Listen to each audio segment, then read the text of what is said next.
ડાંગ જિલ્લામાં ગરમીનો પારો આસમાને પહોંચી ગયો છે। વઘઈમાં તાપમાન 42 ડિગ્રીને પાર પહોંચી ગયું છે। જિલ્લાના પ્રવેશદ્વાર વઘઈમાં કાળઝાળ ગરમીનો અહેસાસ છે।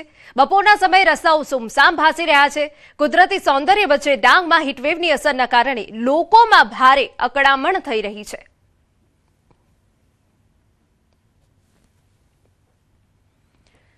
अन्य महत्वना समाचार नीटनी परीक्षा रद्द थता सांसद शक्तिसिंह गोहिले सरकार पर आकरा प्रहार कर्या। 22 लाख परीक्षार्थीओ जे मानसिक स्थितिमांथी पसार थई रह्या छे तेने समजवानी जरूर छे। सरकार आ बाबते જરાય ગંભીર જણાતી નથી। કેન્દ્રની ભાજપ સરકારના કાર્યકાળમાં 4 વાર પેપર લીકની ઘટનાઓ બની છે, તેમ છતાં કોઈ કડક કાર્યવાહી નથી થઈ।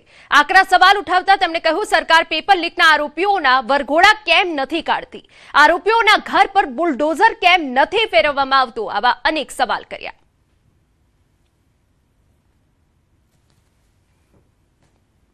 ભારતીય જનતા પાર્ટીની સરકાર કેન્દ્રમાં આવ્યા પછી 2016માં 2021માં 2024માં અને 2026માં આ વર્ષે પેપર નીટના ફૂટવાના કિસ્સાઓ બહાર આવ્યા છે। 2024માં નામદાર સુપ્રીમ કોર્ટે પણ ગંભીરતા લીધી।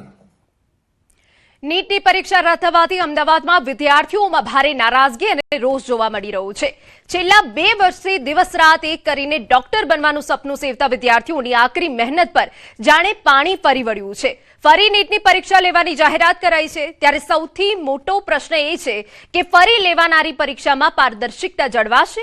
વારંવાર થતી ગેરરીતિથી લોકોનો વિશ્વાસ ઉઠી રહ્યો છે।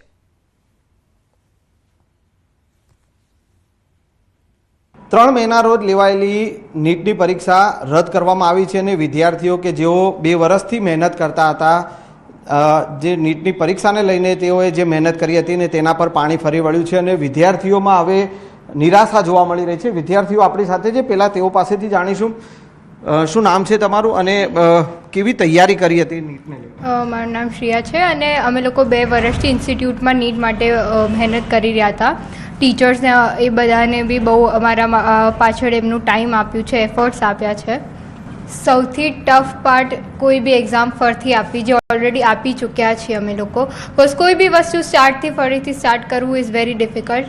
અને અમે બધા ઇન્સ્ટિટ્યૂટમાં 2 વર્ષથી તૈયારી કરીએ છીએ નીટની, અને મારા હિસાબે જે વસ્તુ 1 વર્ષ પહેલાં થઈ ગયેલી છે પાછી ના થવી જોઈએ, કેમ કે એ લોકોએ કીધું હતું કે વધારે સિક્યોરિટી છે ને અમે લોકો વધારે શું કહેવાય ઓફિશિયલ સાથે અમે આ એક્ઝામ કન્ડક્ટ કરીશું, બટ એ પાછું એવું ના થયું। એટલે એ હિસાબથી બધાને બહુ દુઃખ થાય છે કે અમે લોકોએ આટલી મહેનત કરી હતી, પ્રેક્ટિસ કરી હતી ટ્યુશન્સમાં બી, અને જે રિઝલ્ટ અમને જોઈતું હતું એ હવે પાછું જે રીનીટ થશે એમાં શાયદથી ના આવે। નવી વસ્તુ નથી પેપર લીક થવી। ઇન્ડિયામાં કે ગુજરાતમાં પેપર લીક થવું આપણા માટે બહુ કોમન વસ્તુ બની ગઈ છે, બિકોઝ આપણે આ વસ્તુને કોઈ દિવસ સિરિયસલી લીધી જ નથી। સજા કરવાની તો વાત દૂર રહી કે આપણે એ લોકોને ખાલી કાગળ પર સજા કરીએ છીએ, આપણે કોઈ એવા ઠોસ કદમ નથી ઉઠાવતા કે જેના કારણે લોકોને ડર લાગે આવો ક્રાઇમ કરતા। કે જેઓ આ પેપર લીક પાછળ લાગેલા હોય અને તેઓના કારણે આ 22 થી 23 લાખ જેટલા વિદ્યાર્થીઓ। સમાચાર વડોદરામાંથી ગોત્રીમાં એમજીવીસીએલ કચેરીએ સ્થાનિકોનું હલ્લાબોલ। ભર ઉનાળે 10 કલાક સુધી વીજળી ગુલ રહેતા જનતા પરેશાન થઈ ગઈ છે। આક્રોશિત સ્થાનિકોએ અડધી રાત્રે એમજીવીસીએલ કચેરી ગજવી। રોષે ભરાયેલા રહીશો એમજીવીસીએલ કચેરીમાં જ પથારી કરીને સૂઈ ગયા। ગોત્રીના કુંભારવાડા ફળિયામાં રાત્રે 8 વાગ્યાથી અંધારપટ મેન્ટેનન્સના નામે કલાકોના વીજ કાપ સામે ગોત્રીના રહીશોએ આંદોલન છેડ્યું। ગરમીમાં શેકાતા લોકોનો પિત્તો ગયો છે। એમજીવીસીએલના અધિકારીઓ ફોન ન ઉપાડતા હોવાના રહીશોના આક્ષેપ। કચેરીના કમ્પાઉન્ડમાં જ રાત વિતાવી વિરોધ નોંધાવ્યો। કાળઝાળ ગરમીમાં વીજ પુરવઠો ખોરવાતા બાળકો અને વૃદ્ધોની હાલત કફોડી। સમાચારમાં વાત કરીએ આગળ તો હિંમતનગરના લક્ષ્મીપુરા ગામમાં યુજીવીસીએલની બેદરકારીના કારણે ભાઈ બહેનના મોતની દુઃખદ ઘટના સામે આવી। ખેડૂત પરિવાર ટ્રેક્ટરમાં દિવેલાની ફોતરી ભરી ખેતરમાંથી પસાર થઈ રહ્યો હતો, ત્યારે નીચા લટકતા વીજ વાયર ટ્રેક્ટરને અડકતા કરંટ પ્રસરી ગયો, જેમાં 2 લોકોના ઘટના સ્થળે જ મોત થયા। મૃતક પરિવારે અગાઉ જાન્યુઆરી મહિનામાં જોખમી વીજ વાયર અંગે રજૂઆતો કરી હોવા છતાં તંત્ર દ્વારા કોઈ કાર્યવાહી ન કરવામાં આવતા લોકોમાં ભારે રોષ ફાટી નીકળ્યો છે। જિલ્લામાં અનેક જગ્યાએ હજુ પણ લટકતા વીજ વાયરો અને જોખમી ટ્રાન્સફોર્મર લોકો માટે જીવલેણ સાબિત થઈ રહ્યા છે, છતાં તંત્ર મુખ પ્રેક્ષક બની હોવાના પણ આક્ષેપ છે। તંત્રને કહેવા માંગુ છું કે અમારા જે આ લાયન ઘર ઉપર જાય છે એને કો તો ઊંચી કરો કો તો થોભલો નાખી આલો, એ તંત્રને કહેવા માંગુ છું. બીજું કોઈ અમારો છોકરો નેચું નમીને જતા હતા એ બંધ થઈ ગયું, જતા નહીં હતા એ તો, અને દેખે એટલે અડી જાય છે, બહુ નીચી આવી ગઈ છે. એટલા માટે હું તંત્રને કહેવા માંગુ છું. કરંટ ઉતરે છે હતા એ તો, અને વાવાઝોડું આવે એટલે તાર તૂટવા તૈયારી છે. એટલા માટે હું તંત્રને કહેવા માંગુ છું કે એટલી જવાબદારી મારે ઘરે બહુ તકલીફ છે, તાર નીચે આવી ગયા છે એટલે એના માટે કોઈક ભલામણ કરો સાહેબ. અરજી આપી હતી, 2-3 અરજી આપી હતી, પણ કોઈ જવાબ નહીં આપ્યો કે કર્યું પણ કોઈ જવાબ આપ્યો નથી. લટકતા વીજ વાયરોના કારણે અનેક લોકોના મોત થયા હોય છે. ત્યારે સાબરકાંઠા જિલ્લામાં પણ ગઈકાલે જ બે ખેડૂતોના મોત થયા હતા. દ્રશ્યમાં જોઈ શકાય છે તે પ્રમાણે હરિયોલ ગામના જે ઘર છે તો ઘરના ઉપર જ જે વીજ વાયરો, નાનું બાળક પણ અહીંયાથી પસાર થાય તો તે પણ આને અડકી જાય તો પણ તેનું મોતને ભેટે તેવા પ્રકારના ઝૂલતા વીજ વાયરો ત્યાં દેખાઈ રહ્યા છે. આ ઉપરાંત અનેક ખેતરો એવા છે, ખેતરમાં પણ આ પ્રકારના જે વીજ વાયરો દ્રશ્યમાન થતા હોય છે. વારંવાર યુજીએશિયલમાં રજૂઆત કરવા છતાં પણ તંત્રના પેટનું પાણી પણ હાલતું નથી. તાત્કાલિક જે લટકતા વીજ વાયર છે તેને દૂર કરવા જોઈએ એવી હાલ તો સ્થાનિકો અને મકાન માલિક છે તે હાલ તો માંગ કરી રહ્યા છે. ઈશાન પરમાર, ન્યૂઝ 18 ગુજરાતી, સાબરકાંઠા. અન્ય મહત્વના સમાચાર. અમદાવાદ મહાનગરપાલિકાના ફૂડ વિભાગ દ્વારા માધુપુરા વિસ્તારમાં કરાયેલા ચેકિંગ દરમિયાન ખાદ્ય પદાર્થોમાં ભેળસેળનો ચોંકાવનારો ખુલાસો થયો. હળદરના પાવડરમાં સ્ટાર્ચ, ઘઉંનો લોટ અને ચણાના લોટની ભેળસેળ હોવાનું લેબ રિપોર્ટમાં સામે આવ્યું. સ્થળ પરથી અંદાજે 2500 કિલો હળદર અને 1400 કિલો ટુકડા કાજુ સહિત 9,90,000નો શંકાસ્પદ જથ્થો સીઝ કરવામાં આવ્યો. વેપારી પાસે ફસાઈ લાયસન્સ ન હોવાનું પણ જણાયું હતું. સમગ્ર મામલે ફૂડ વિભાગ દ્વારા વધુ કાર્યવાહી હાથ ધરવામાં આવી.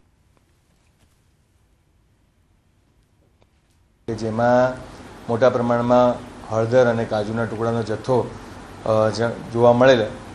સ્થળ ઉપર તપાસ કરતા સદર યુનિટ પાસે FSI એક્ટ અંતર્ગતનું લાયસન્સ ન હતું, તેમજ લગભગ 2.5 ટન એટલે કે 2500 કિલો જેટલો હળદરનો જથ્થો અને 1400 કિલો કાજુના ટુકડાનો જથ્થો મળી આવેલ, અને લેબોરેટરી રિપોર્ટના આધારે આ જથ્થાને તારીખ 8ના રોજ સીઝ કરવામાં આવ્યો છે. અરવલ્લી એસઓજી પોલીસે ગેરકાયદે DF યુરિયાનો મોટો જથ્થો ઝડપી પાડ્યો. શામળાજી રાણા તપોર નેશનલ હાઈવે પર બંધ હોટલ નજીક કરાયેલી કાર્યવાહીમાં અંદાજે 7,60,000 રૂપિયાનો 12,260 લીટર યુરિયાનો જથ્થો જપ્ત કરાયો, જેમાં અલગ અલગ કંપનીની DF યુરિયાની 32 ડોલ પોલીસે કબજે કરી. પોલીસે રાજસ્થાનના અરવિંદ કુમાર નેમીચંદ બગારિયાની ધરપકડ કરી. હાલ આરોપી મુદ્દામાલ ક્યાંથી લાવ્યો અને ક્યાં લઈ જવાનો હતો તે દિશામાં તપાસ હાથ ધરાઈ. તે સ્થળે જઈ અને તપાસ કરતા એના અંદર જે એક વ્યક્તિ મળી આવેલા અરવિંદ કુમાર નેમીચંદ બગારિયા, એમને પૂછપરછ કરવામાં આવેલી. એમની પાસેથી 1200 લીટર DF જેવું મટીરિયલ મળેલું. એ જુદી જુદી કંપનીના 20 લીટરના અને 10 લીટરના 32 ડોલો એમની પાસેથી મળી આવેલી. સમાચારમાં આગળ વધીએ. ખાવડા દદ્ધર રોડ પર બેદરકારીનો કેર. કોન્ટ્રાક્ટરની ગફલતે 3 જિંદગીના મોત થયા. કચ્છના ખાવડા દદ્ધર રોડ પર ચાલી રહેલા પુલિયાના કામ દરમિયાન કોન્ટ્રાક્ટરની ઘોર બેદરકારી સામે આવી. પુલિયા માટે ખોદાયેલા ઊંડા ખાડા પાસે કોઈ પણ પ્રકારનું ચેતવણી બોર્ડ, બેરિકેડ કે ડાયવર્ઝન માર્કિંગ ન મુકાતા સ્વિફ્ટ કાર સીધી ખાડામાં ખાબકી, જેમાં 3 લોકોના કરુણ મોત થયા. સ્થાનિકોમાં ભારે રોષ ફાટી નીકળ્યો છે કે આખરે લોકોના જીવ માટે આટલો મોટો ખેલ કેમ કરવામાં આવ્યો.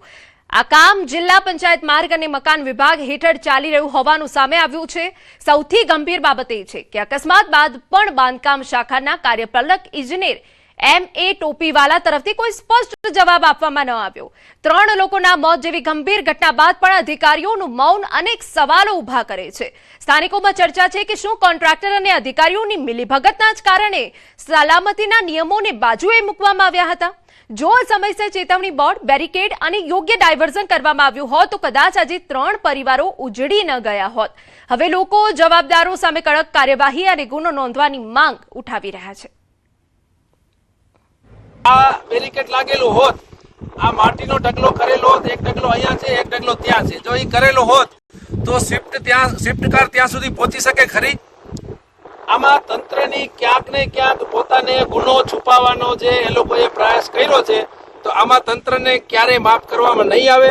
અમારી માંગણી છે કે આ લોકોના જે પણ લોકોએ, જે પણ આનામાં કર્મચારી હોય, જે પણ આનામાં અધિકારીઓ હોય, જે પણ કોન્ટ્રાક્ટર હોય, એનામાં માનવવધ સહિતની ગુનો કલમો નોંધાવી અને આ લોકો ઉપર કાર્યવાહી કરવામાં આવે. સમાચાર